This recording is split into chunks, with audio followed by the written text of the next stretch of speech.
इस वीडियो की शुरुआत में ही बताई देती हूँ कि गायत्री मंत्र के विषय में जितने भी फायदे होते हैं, गायत्री मंत्र के विषय में जो भी कुछ हमें लाभ प्राप्त होते हैं, वो सब कुछ इसमें मैंने बता दिए हैं। इसलिए इस एक वीडियो को आप पूरी ज़रूर देखना।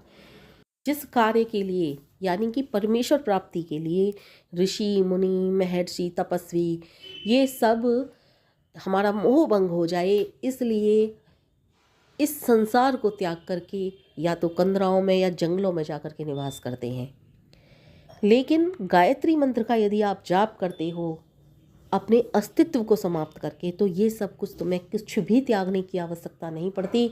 ये सब कुछ तुम्हें यहीं पर प्राप्त हो जाता है। वो किस तरह से प्राप्त होता है वो सब कुछ आगे इस वीडियो में मैं आपको बताने वाली हूँ। क्योंकि ऋषि मुनि महर्षि क्यों जाते हैं संसार को त्याग करके? कि हमारा मोह भंग हो जाए। जब तक ये मोह भंग नहीं होता तब तक इस संसार में रहकर कार्य करना असंभव होता है। कर्म करना यानी कि असंभव होता है निस्वार्थ भाव से। लेकिन निस्वार्थ भाव से कर्म वही कर सकता है जिसका मोह भंग हो गया, इसलिए वो संसार को त्याग देते हैं।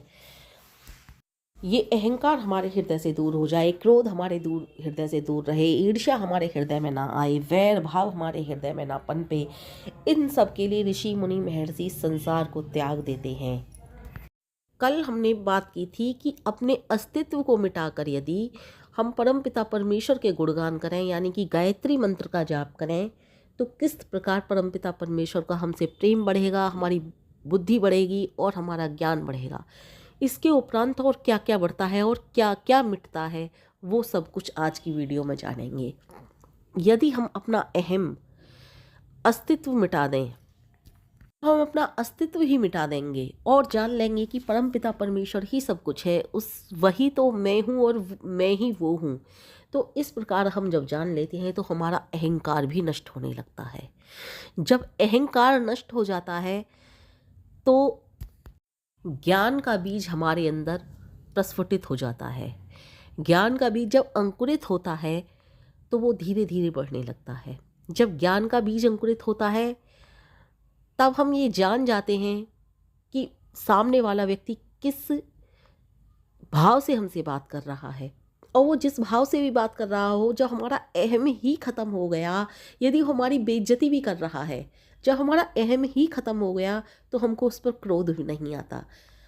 आपने एक साधु महाराज की कहानी सुनी होगी कि एक राजा जा रहा था जंगल से निकलकर, वो उन्हीं साधु महाराज को खोजता हुआ जा रहा था। वो साधु महाराज क्रोध पर विजय प्राप्त कर चुके थे, यानी कि अपने अहंकार को भी नष्ट कर चुके थे। जब अहंकार नष्ट हो जाता है ना, तो क्रोध अपने आप ही नष्ट हो जाता है।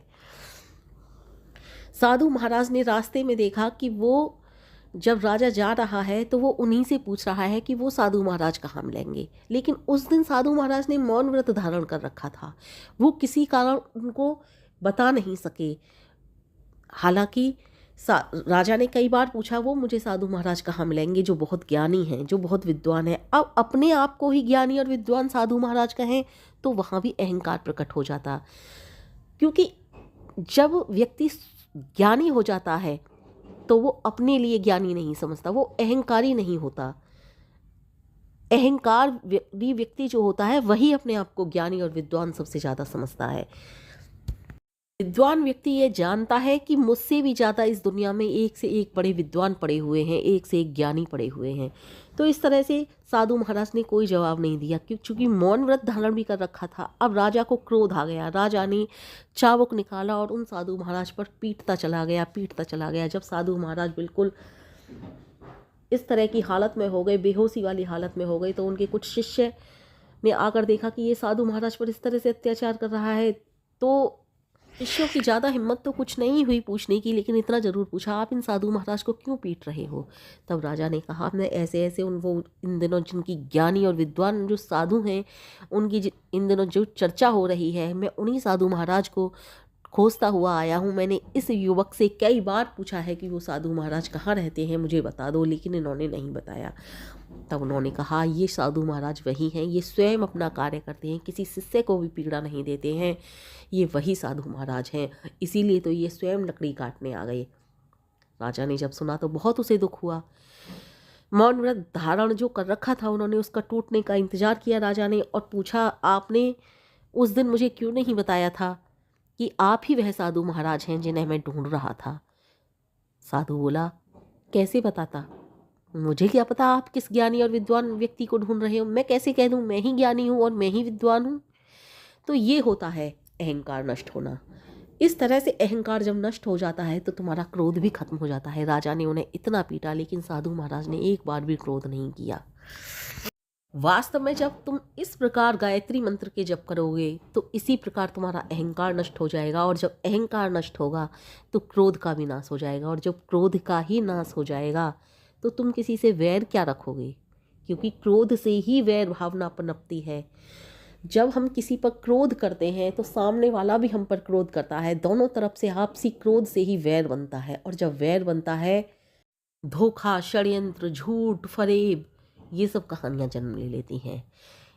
जब इंसान के अंदर ये सब कहानियाँ जन्म ले लेती हैं तो वो फिर बड़े से बड़ा पाप करने में भी नहीं कतराता। मैं सभी की बात नहीं कर रही कि सभी इतना बड़ा पाप करते हैं, लेकिन छोटे छोटे पाप तो अधिकतर सभी करते हैं। जैसे किसी से किसी का झगड़ा हो गया, अब उस झगड़े को किसी न्यायाधीश के पास, यानी कि आपके घर में जो भी बड़ा होगा, अब आप किसी सास बहू की ही कहानी ले लो, सास बहू में लड़ाई हो गई, ससुर के पास तक जब ये बात पहुंचती है तो सास अपना पक्ष रखती है, बहू अपना पक्ष रखती है। सास अपने आप को बड़ा साबित करने के लिए कुछ झूठे आरोप बहू पर लगाएगी, बहू अपने लिए सत्य साबित करने के लिए कुछ झूठे आरोप सास पर लगाएगी। तो इस तरह की प्रतिस्पर्धाएं भी हो जाती हैं। तो जब ये वाला वैर ही नहीं रहेगा तो इस तरह की प्रतिस्पर्धाएं भी खत्म हो जाएंगी। हम इन छोटे छोटे पापों को भी ये समझते हैं ये बहुत छोटी छोटी बातें हैं, कुछ नहीं, कि उनसे उनके ऊपर कोई झूठा आरोप लगा दे कुछ नहीं होगा। नहीं, भगवान के यहाँ सब कुछ गिना चुना होता है, सबका बहुत अच्छे से हिसाब किताब किया जाता है। तो ये तो मैंने छोटे से वैर की बात कही, ये छोटी सी नोक झोंक वाली बात कही सास बहू की, लेकिन बहुत बड़े बड़े वैर होते हैं समाज में। और इतने जब बड़े बड़े वैर हो जाते हैं तो इंसान न जाने इतने बड़े बड़े पाप कर जाता है। और कोई कोई तो इतना वैर बढ़ा लेता है कि बड़े से बड़ा घिनौना अपराध तक कर जाता है, और इस अपराध को करने में भी सकचाता नहीं है। जब इस तरह से वैर भाव भी तुम्हारा खत्म हो जाता है, वैर भाव को खत्म होने के बाद जिम्मेदारियां निभाने की बारी आती है। क्योंकि जब हम ज्ञानी हो जाते हैं तो अपनी जिम्मेदारियों को भी बखूबी समझने लगते हैं, जिम्मेदारियों को अच्छे से निभाते हैं। याद रखिए, जिम्मेदारियों को निभाते हैं। जब ज्ञानी हो जाते हैं तो मोह भंग हो जाता है, हमारा मोह भंग हो जाता है तो सिर्फ जिम्मेदारियां निभानी रह जाती हैं, यानी कि फ़र्ज निभाना रह जाता है। मोह भंग होने के कारण जितने भी पाप होते हैं ना, वो हम करना बंद कर देते हैं। अच्छा, बहुत सारे पाप हम मोह के कारण भी करते हैं। जब हमें बहुत ज़्यादा मोह होता है अपने बच्चों से और हमारे पास कमाई के साधन कम होते हैं, तो हम न जाने अपने बच्चों का भरण पोषण करने के लिए कितने पाप कर जाते हैं, कितने पाप कर लेते हैं। लेकिन जब हम मोह भंग हो करके अपने फ़र्ज को निभाने वाला कार्य करते हैं तो सिर्फ जिम्मेदारियों को निभाते हैं, फ़र्ज को निभाते हैं, फिर किसी पाप कर्म में लिप्त नहीं होते। फिर हम ये सोचते हैं हम कर किसके लिए रहे हैं, हम कर किसके लिए रहे हैं, ये संतान है हमारी, हम इसके लिए जो हमारा फ़र्ज है वो करेंगे। फिर वो व्यक्ति ये सोचता है कि मुझे इसको धन जोड़ करके नहीं जाना, मुझे इसको इस काबिल बनाना है कि ये स्वयं अपने पैरों पर खड़ा हो जाए, मुझे धन किसके लिए जोड़ना है। वो समझ जाता है अच्छे से इन बातों को कि यदि मैं बहुत सारा धन भी इकट्ठा करूँगा इसके लिए तो ये गलत राह पर निकल गया तो उस धन को भी नष्ट कर देगा। लेकिन यदि ये अच्छी राह पर होगा तो मैं इसके लिए 1 रुपया भी ना जोड़ूं, बस इसको अच्छे संस्कार डाल दूँ, इसको जिम्मेदारियां निभाना सिखा दूँ, तो ये स्वयं इतना धन अर्जित कर लेगा कि किसी के पास इसको हाथ फैलाने की ज़रूरत नहीं रहेगी और ये दूसरों की भी सहायता कर सकता है। मोह भंग हो जाता है ना जब, तो आदमी केवल संतान के प्रति ही नहीं, सबके प्रति जिम्मेदारियां निभाता है, सबके प्रति अपनी जिम्मेदारियों को बखूबी समझने लगता है, चाहे वो उसके माता पिता हों, चाहे सास ससुर हों।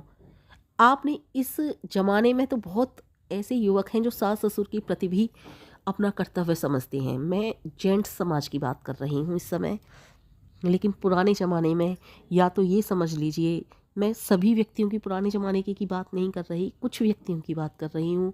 या तो ये समझ लीजिए ज्ञान का अभाव था इसलिए वो सास ससुर को नहीं गिदानते थे, लेकिन आज के समाज में लोग अपने माता पिता के समान ही सास ससुर को भी समझने लगे हैं।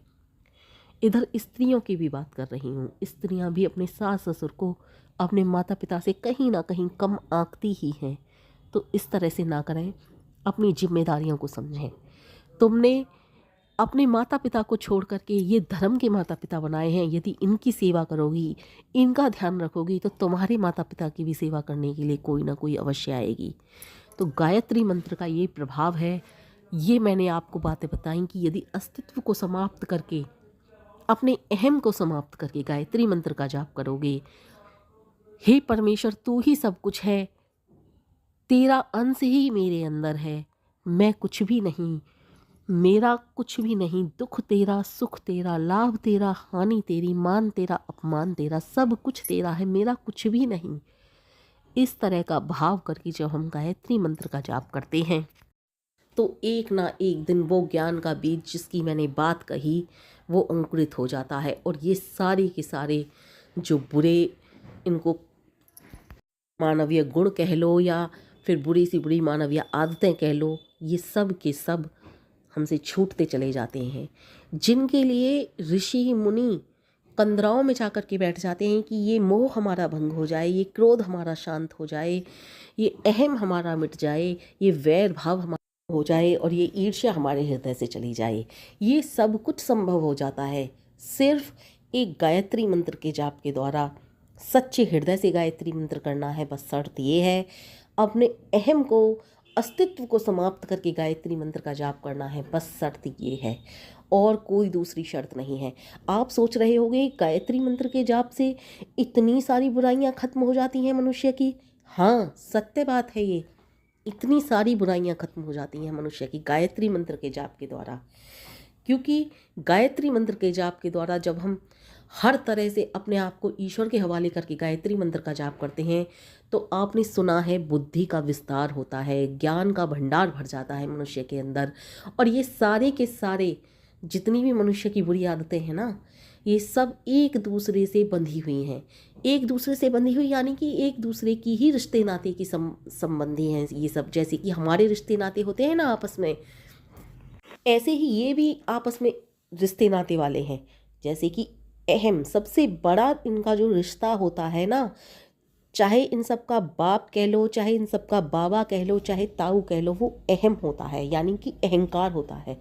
जब तक ये कंट्रोल में नहीं आता तब तक और रिश्ते नाते कंट्रोल में नहीं आते। बाकी क्रोध ले लो, ईर्ष्या ले लो, वैर ले लो और मोह ले लो, ये सब छोटे मोटे इनके सारे के सारे रिश्तेदार ही हैं। जब अहम हमारा कंट्रोल में आ जाता है, अहंकार हमारा कंट्रोल में आ जाता है, तो ये सारे रिश्ते नाते भी हमारे कंट्रोल में आ जाते हैं। इसी तरह से लगा लो जैसे कि सभी इंद्रियों का स्वामी मन है, मन को यदि हम कंट्रोल कर लें तो सारी इंद्रियों पर धीरे धीरे काबू पाना शुरू कर देते हैं। इसी तरह से यदि एक अहंकार को यदि हम कंट्रोल में कर लें, अपने अहम को यदि हम कंट्रोल में कर लें, तो ये सारे के सारे अवगुण, जितने भी मानवीय अवगुण हैं या मानवीय आदतें हैं, सब अपने आप कंट्रोल में आने लगती हैं।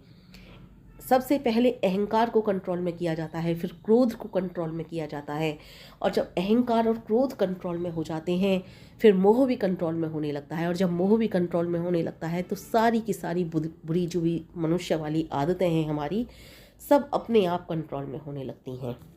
ये आपको किताबी बातें दिखाई दे रही होंगी, लेकिन मैं सत्य कह रही हूँ। गायत्री मंत्र का जाप करके देखिए, मेरी तरह जिस तरह से मैं आपको बता रही हूँ, कहीं किसी कंदरा में जाने की आपको आवश्यकता नहीं पड़ेगी, कहीं किसी भी ऋषिगण की तरह रिश्ते नातों को छोड़ने की आवश्यकता नहीं पड़ेगी। अपनी जिम्मेदारियाँ निभाते हुए इस संसार में रहकर ही इस तरह से गायत्री मंत्र का जाप करिए। सब कुछ प्राप्त करते हुए, सारी जिम्मेदारियां निभाते हुए, यहीं अपने इन मानवीय जो बुरी आदतें हैं इनको ख़त्म कर देते हैं हम। इस तरह से ये सारी की सारी मानवीय आदतें, हमारी जो बुरी आदतें हैं वो ख़त्म होने लगती हैं, तो हम पाप मुक्त होने लगते हैं। जब बुरी आदतें ही ख़त्म हो गई, बुराइयों से हमारा रिश्ता ही ख़त्म हो गया और हम कोई भी कर्म कर रहे हैं तो वो सिर्फ जिम्मेदारियां निभाने के लिए कर रहे हैं, अपना फ़र्ज़ निभाने के लिए कर रहे हैं, तो फिर कहाँ रह गई हमारे अंदर कोई भी पाप।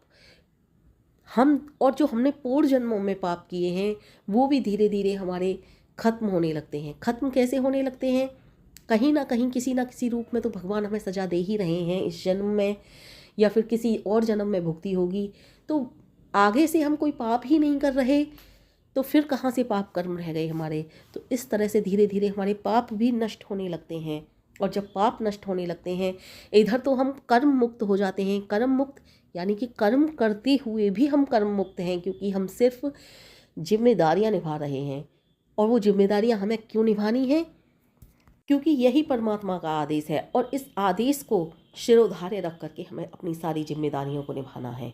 और जब इन जिम्मेदारियों को निभाते हुए निष्काम भाव से हम कर्म करते चले जाते हैं, तो हम फिर जन्म मरण के बंधन से भी मुक्त हो जाते हैं, यानी कि हम मोक्ष के हकदार हो जाते हैं।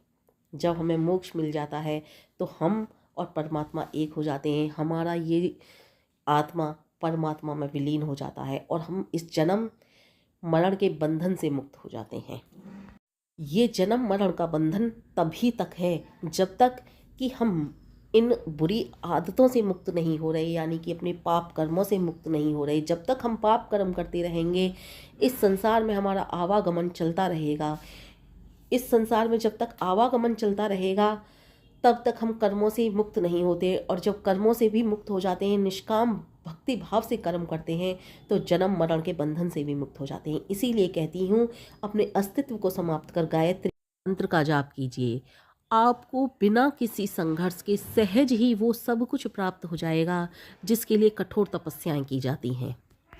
बस आवश्यकता है तो इस चीज़ की, या फिर कहें तो इस बात की, कि आपको जिस समय परमपिता परमेश्वर के निकट बैठ रहे हो, गायत्री मंत्र का जाप कर रहे हो, उस समय अपने अहम को, अपने अस्तित्व को समाप्त करना होगा और गायत्री मंत्र के जप करने होंगे।